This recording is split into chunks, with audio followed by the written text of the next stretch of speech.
Break के बाद आपका स्वागत है। रुक करते अगली खबर की ओर। उत्तर प्रदेश विधानसभा मानसून सत्र के दूसरे दिन में मोदी सरकार स्टेट कैपिटल रीजन बनाने के लिए प्रस्ताव सदन में पेश करेगी। लखनऊ के बगल के उन्नाव, हरदोई, सीतापुर, रायबरेली और बाराबंकी के कई हिस्सों को मिलाकर SCR बनाने का फैसला किया गया है। इसके अलावा कानपुर के विकास दुबे एनकाउंटर का मामला एक बार फिर से सदन में गूंजेगा। 8 पुलिसकर्मियों की हत्या करने वाले कानपुर के चर्चित विकास दुबे मामले में गठित न्याय आयोग की रिपोर्ट विधानसभा में रखी जाएगी। गौरतलब है कि योगी सरकार ने विकास दुबे के एनकाउंटर के बाद रिटायर्ड जस्टिस शशिकांत अग्रवाल के नेतृत्व में 1 सदस्यीय जांच आयोग का गठन किया था।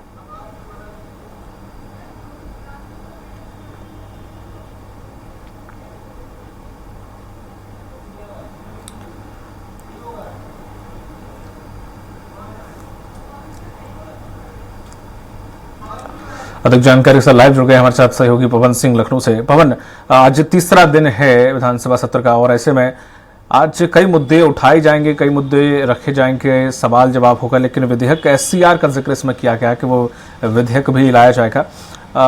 SCR ये दिल्ली NCR की तर्ज पर बनाने के पीछे की मंशा और आखिर इसकी जरूरत क्यों पड़ रही है?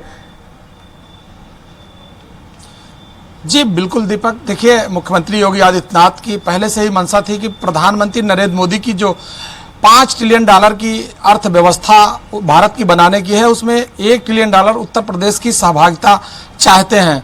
मुख्यमंत्री योगी आदित्यनाथ ने लगातार इससे पहले भी बहुत सारे विभागों से, बहुत सारे उद्योगपतियों से और इसके अलावा यहाँ ग्राउंड ब्रेकिंग सेरेमनी बना करके उत्तर प्रदेश की अर्थव्यवस्था को आगे लाने के लिए काफ़ी हर संभव प्रयास किया है। उसी कड़ी में NCR के तर्ज पे SCR बनाने के लिए उत्तर प्रदेश जो रीजन कैपिटल बनाना है, उसके लिए स्टेट कैपिटल बनाने के लिए उन्होंने लखनऊ के अलावा सीतापुर, उन्नाव, रायबरेली, बाराबंकी, इन सभी जितने भी जिले हैं, इन जिलों को जोड़ करके एक SCR जो रीजन कैपिटल बनाएंगे, उससे पूरी तरह से उत्तर प्रदेश के लखनऊ से सटे हुए जो जिले हैं उसको जोड़ने के बाद यहाँ विकास की गति काफ़ी तेज हो सकती है।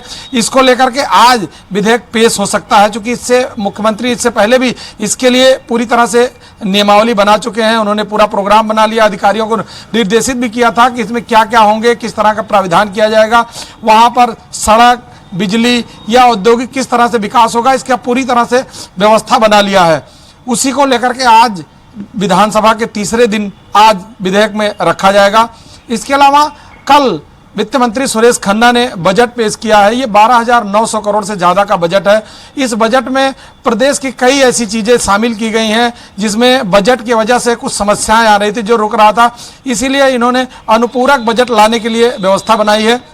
उसमें जो महाकुंभ इस बार 2025 में प्रयागराज में लगेगा, उसको लेकर के बहुत सारी चीज़ें डेवलप करना है। उसमें सबसे महत्वपूर्ण है गंगा एक्सप्रेसवे, जो मुख्यमंत्री का ड्रीम प्रोजेक्ट है, जिसको लेके 500 से ज़्यादा किलोमीटर का ये जो प्रोजेक्ट है, इसको लेकर के मुख्यमंत्री पहले से ही पूरी तरह से सजग थे और अधिकारियों को निर्देश भी दिए थे कि इसको महाकुंभ से पहले ये तैयार हो जाना। और कल भी इस बात की चर्चा हुई है कि इस महाकुंभ से पहले मेरठ से और प्रयागराज तक का ये जो एक्सप्रेसवे है, गंगा एक्सप्रेसवे, यह बन के तैयार हो जाएगा, जिससे आवागमन में काफ़ी सुविधा मिलेगी।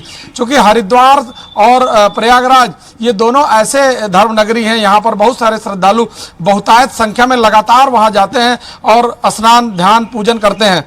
तो इसको देखते हुए मुख्यमंत्री योगी आदित्यनाथ ने यह प्राविधान किया और कोशिश भी किया है कि इस ड्रीम प्रोजेक्ट को महाकुंभ 2025 से पहले पूर्ण कर लिया जाए। ऐसा निर्देश उन्होंने अधिकारियों के लिए दिया है और कल अनुपूरक बजट में भी उसका प्राविधान किया गया है। इसके अलावा महाकुंभ में बहुत सारे बाहर के जो श्रद्धालु आएंगे, चाहे वो देश के हों या विदेश के हों, उनके आवागमन के लिए हर तरह की सुविधाएं बनाने के लिए परिवहन विभाग को करीब 20,000 बसें खरीदने के लिए पैसे का जो धन की जो व्यवस्था है, उसके लिए भी अनुपूरक बजट में व्यवस्था बनाई गई है। चूंकि अनुपूरक बजट में पहले भी यह बात की बैठक में भी चर्चा हो चुकी थी, योगी ने अपने कैबिनेट में भी यह परिवहन विभाग की बसों को लेकर के चर्चा किया था।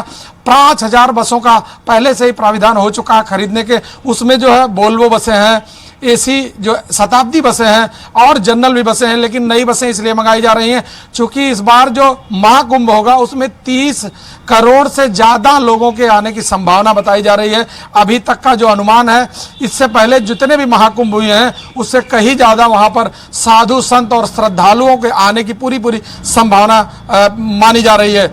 इसके अलावा पिछले 2 साल से प्रयागराज में लगातार वहां पे रोडें, सड़क, घाट और पुलिया डेवलप किया जा रहा है कि जिससे इतने बहुतायत संख्या में जब लोग आएंगे तो उनके आवागमन का साधन, वहां पे रख रखाव या उनके मेडिकल संबंधी जो व्यवस्था है, कोई दिक्कत आए उसको लेकर के, या इतने लंबे घाट बनाए जा रहे हैं जिससे कि अगर ज्यादा मात्रा में श्रद्धालु वहां एक साथ स्नान करना चाहें वहां, तो उस बात के लिए भी इतना लंबा घाट हो कि एक साथ बहुत ज्यादा लोग वहां पर स्नान कर सकते हैं। इस बात को लेकर के मुख्यमंत्री योगी आदित्यनाथ ने कल बजट में इसका भी प्राविधान किया है। लेकिन सबसे बड़ी बात है कि यह ड्रीम प्रोजेक्ट पिछले 2 साल से मुख्यमंत्री योगी आदित्यनाथ ने खुद मॉनिटर किया है और उसको अब पूर्ण करने की पूर्णाहुति का समय आ चुका है, इसलिए इस अनुपूरक बजट में उन्होंने इसकी व्यवस्था बनाई है। इसके अलावा सबसे बड़ा मुद्दा आज जो विधानसभा में गूंजने वाला है वो विकास दुबे का है। विकास दुबे ने 2021 में 8 पुलिसकर्मी उसमें मारे गए थे, वह मुद्दा भी आज विधानसभा में गूंजेगा। और इसके अलावा आज बजट पर भी चर्चा हो सकती है क्योंकि बजट कल पेश हुआ है, इसको लेकर के विपक्षी दलों ने अभी अपनी कोई प्रतिक्रिया नहीं दिया है, जिसको लेकर आज बजट पर भी चर्चा हो सकती है। जी, तमाम जानकारी साझा करने के लिए आपको बहुत बहुत शुक्रिया पवन जी।